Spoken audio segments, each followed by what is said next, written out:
താഴെ ചൊവ്വയ്ക്ക് സമീപം തൊഴുക്കിലെ പീടികയിൽ ലോറി നിയന്ത്രണം വിട്ട് മറിഞ്ഞു. ബസ് കാത്തിരിപ്പ് കേന്ദ്രവും തുന്നൽക്കടയും പൂർണ്ണമായി തകർന്നു.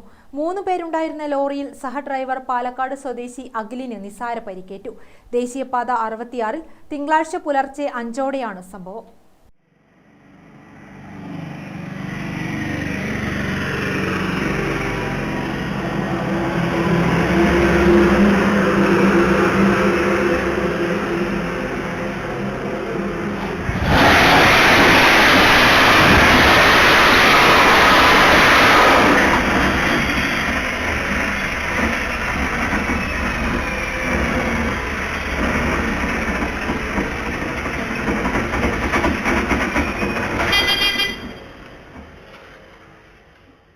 സമീപത്തെ സ്വകാര്യ ലാബിനും കേടുപാടുകൾ പറ്റി. ഗുജറാത്തിൽ നിന്ന് എറണാകുളത്തേക്ക് പോവുകയായിരുന്ന ചരക്ക് ലോറിയാണ് അപകടത്തിൽപ്പെട്ടത്.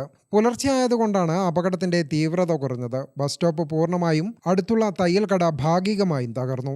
അപകടത്തിൽപ്പെട്ട കണ്ടെയ്നർ ലോറിയിൽ ഓയിൽ ബാരലും മറ്റുൽപ്പന്നങ്ങളുമാണ് ഉണ്ടായിരുന്നത്. ഗ്രാമിക ന്യൂസ്, കണ്ണൂർ.